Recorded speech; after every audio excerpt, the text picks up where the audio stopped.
नमस्कार। प्रादेशिक समाचार के साथ मैं पूनम करकेट्टा। पहले मुख्य समाचार। राष्ट्रपति रामनाथ कोविंद ने राष्ट्रपति भवन में आयोजित नागरिक अलंकरण समारोह में कई हस्तियों को प्रदान किए पद्म पुरस्कार।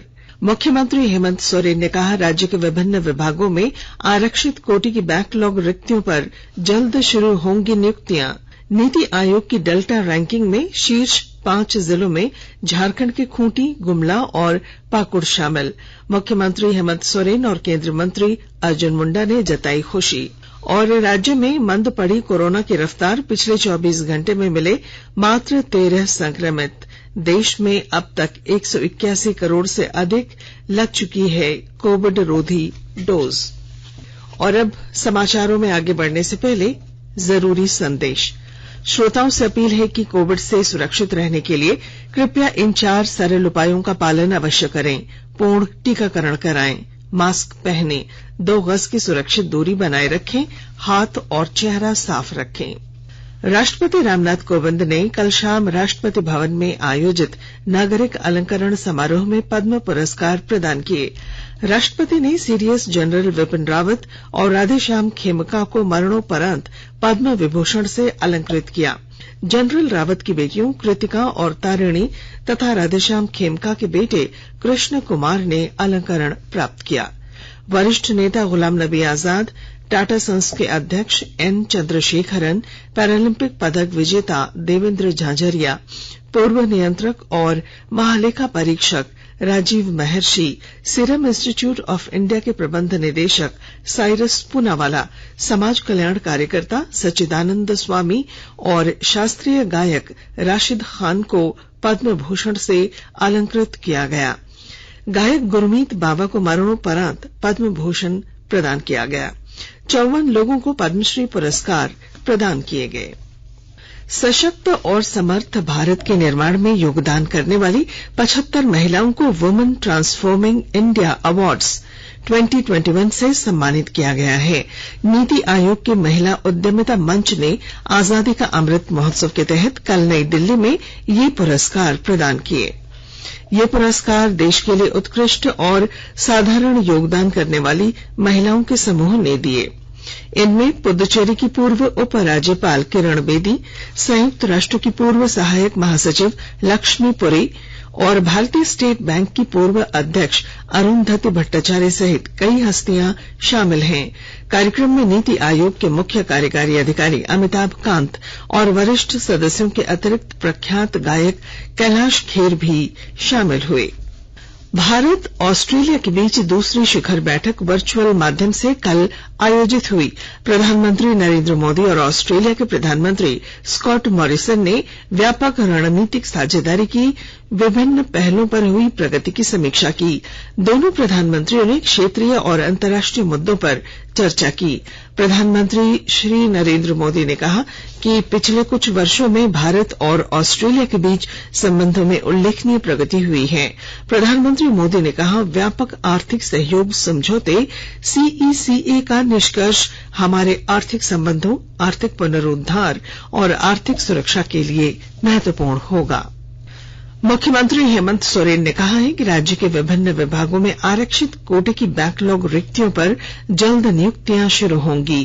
कल विधानसभा में मुख्यमंत्री प्रश्नकाल में विधायक बंधु तिर्की के एक सवाल का जवाब देते हुए श्री सोरेन ने कहा कि सबसे पहले ये आकलन होगा कि अलग अलग विभागों में कितने पद खाली हैं।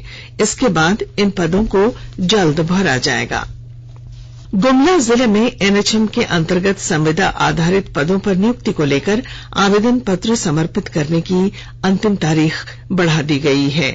अभ्यर्थी अब 24 मार्च तक आवेदन दे सकते हैं। अधिक ब्यौरा दे रहे हैं हमारे संवाददाता। एनएचएम गुमला के अंतर्गत संविदा आधारित पदों पर नियुक्ति को लेकर आवेदन पत्र समर्पित करने की अंतिम तिथि को बढ़ा दी गई है। इस संबंध में गुमला सदर अस्पताल के सिविल सर्जन डॉक्टर राजू कच्छप ने बताया है कि झारखंड ग्रामीण स्वास्थ्य मिशन के निर्देशानुसार स्वास्थ्य विभाग गुमला जिला अंतर्गत राष्ट्रीय स्वास्थ्य मिशन के तहत संचालित विभिन्न कार्यक्रमों के अंतर्गत वित्तीय वर्ष 2021-22 में पदों की स्वीकृति प्राप्त है। संविदा पर नियुक्ति हेतु योग्य अभ्यर्थियों से 22 मार्च तक आवेदन पत्र आमंत्रित किया गया है।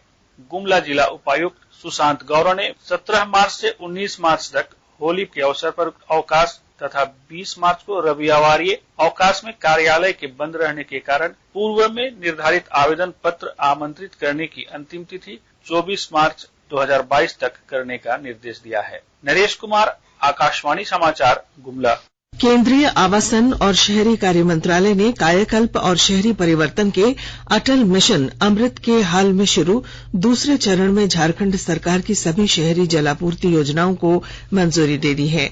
अमृत योजना के तहत राज्य को इन योजनाओं के लिए केंद्र सरकार से 1178 करोड़ रुपए का अनुदान आवंटित किया गया है। अमृत योजना के दूसरे चरण में शहरी जल संतुलन योजना प्रस्तुत करने वाले अन्य 6 राज्यों में झारखंड पहला राज्य बन गया है। केंद्र सरकार की नई योजना के अंतर्गत यहां 16 नगर पालिकाओं में जलापूर्ति और शहरी संसाधन मजबूत करने की मंजूरी दी गई है। योजना के तहत इन नगर पालिकाओं के 1,90,000 से अधिक घरों में पेयजल कनेक्शन निःशुल्क लगाए जाएंगे, जिससे 9 लाख से अधिक लोग लाभान्वित होंगे। अमृत महोत्सव के तहत आकाशवाणी के साप्ताहिक क्विज में आइए आप भी शामिल हों। आजादी के 75 वर्षों का पर्व अमृत महोत्सव प्रत्येक बुधवार शाम 7 बजे प्रसारित होने वाले प्रादेशिक समाचार के दौरान पूछे गए प्रश्न का सही उत्तर देने वाले एक प्रतिभागी इनाम का हकदार होगा। इसके लिए सुनते रहें आकाशवाणी रांची का प्रसारण। आकाशवाणी के ताजा तरीन समाचारों के लिए आप हमारी वेबसाइट newsonair.com पर लॉग ऑन कर सकते हैं। ताजा समाचार Twitter handle @AIR news alerts और Facebook page All India Radio News पर भी उपलब्ध है। आप प्रादेशिक समाचार एकांश के ट्विटर हैंडल @AIR news_रांची और फेसबुक, इंस्टाग्राम पेज तथा YouTube channel AIR news Ranchi पर भी हमारे बुलेटिन सुन सकते हैं। प्रादेशिक समाचार आप आकाशवाणी रांची से सुन रहे हैं और अब पेश हैं कोरोना से बचाव के कुछ संदेश। कोविड-19 से बचाव और सुरक्षित रहने के 3 उपाय। मास्क लगाएं, 2 गज दूरी है जरूरी, सुरक्षित दूरी रखें, हाथ और मुंह साफ रखें।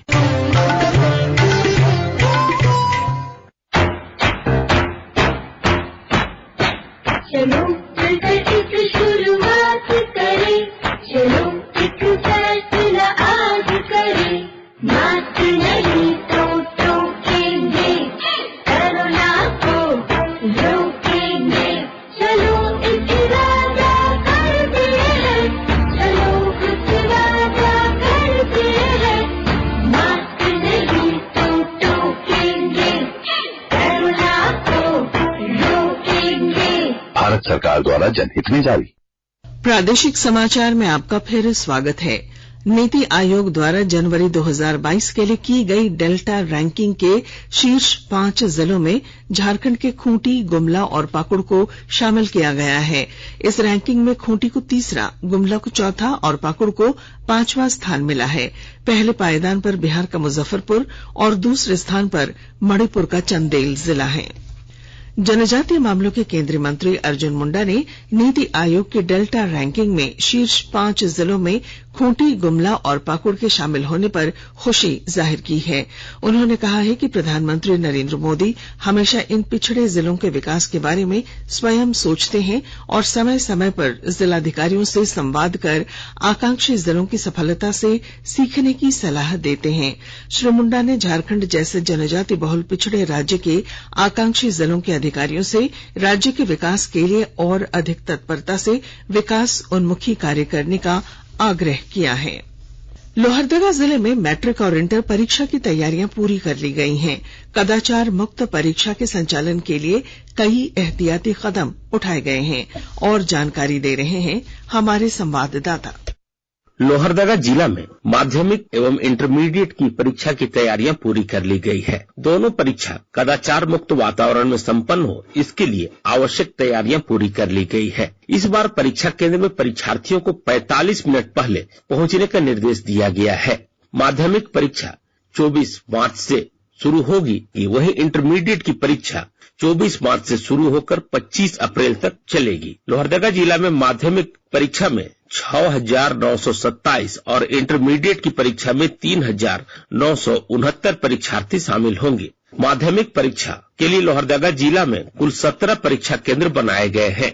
वहीं इंटरमीडिएट की परीक्षा के लिए लोहरदगा जिला में 9 परीक्षा केंद्र बनाए गए हैं। उपायुक्त डॉक्टर प्रसाद कृष्ण बाघमारे ने कहा कि लोहरदगा जिला में दोनों परीक्षाएं कदाचार मुक्त वातावरण में हो, इसके लिए आवश्यक तैयारियां करें और किसी भी तरह की अनियमितता में बर्दाश्त नहीं की जाएगी।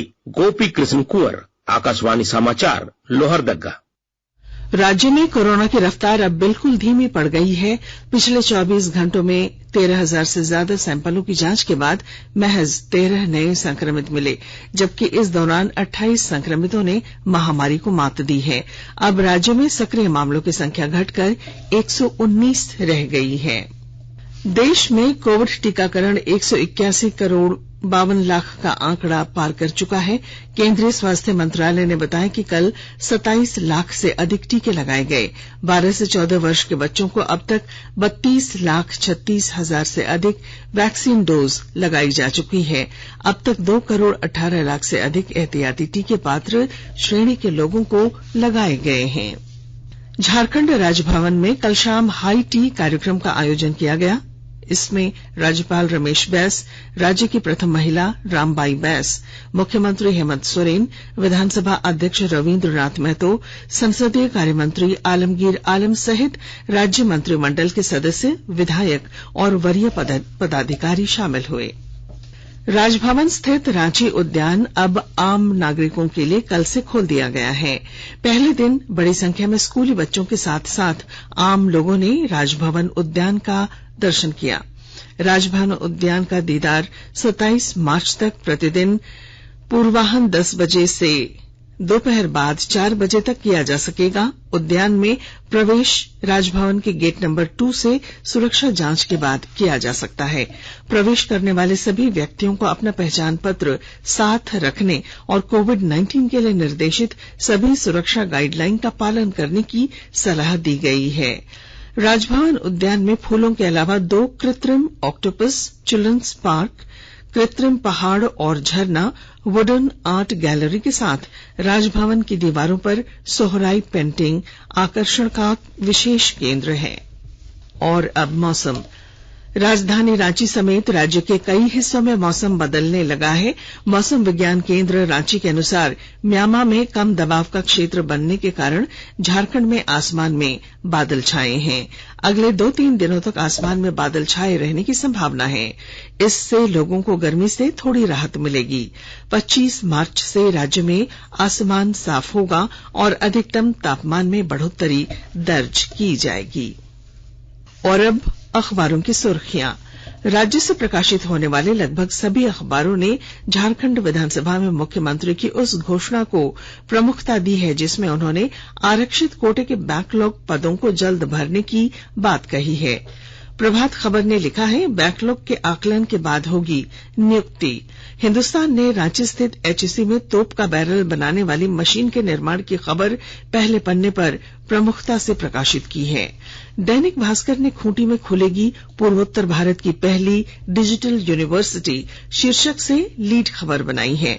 दैनिक जागरण ने राज्य सरकार द्वारा जेपीएससी मुख्य परीक्षा के लिए 50,000 रुपए देने से संबंधित खबर को प्रमुखता दी है। रांची एक्सप्रेस ने अमृत योजना के दूसरे चरण में झारखंड की सभी प्रस्तावित योजनाओं को केंद्र से मंजूरी मिलने की खबर पहले पन्ने पर दी। अंग्रेजी अखबार द टाइम्स ऑफ इंडिया ने देश के सभी वयस्कों को कोविड वैक्सीन की बूस्टर डोज देने की तैयारी की खबर को प्रमुखता से दी है। और हिंदुस्तान टाइम्स ने भारत और ऑस्ट्रेलिया के बीच हुए शिखर सम्मेलन की खबर पहले पन्ने की सुर्खी बनाई है। और अब अंत में मुख्य समाचार। राष्ट्रपति रामनाथ कोविंद ने राष्ट्रपति भवन में आयोजित नागरिक अलंकरण समारोह में कई हस्तियों को प्रदान किए पद्म पुरस्कार। मुख्यमंत्री हेमंत सोरेन ने कहा, राज्य के विभिन्न विभागों में आरक्षित कोटे की बैकलॉग रिक्तियों पर जल्द होंगी नियुक्तियां। नीति आयोग की डेल्टा रैंकिंग में शीर्ष 5 जिलों में झारखंड के खूंटी, गुमला और पाकुड़ शामिल। और राज्य में मंद पड़ी कोरोना की रफ्तार, पिछले 24 घंटे में मिले मात्र 13 संक्रमित। और इसके साथ ही आकाशवाणी रांची से प्रादेशिक समाचार का ये बुलेटिन समाप्त हुआ। नमस्कार।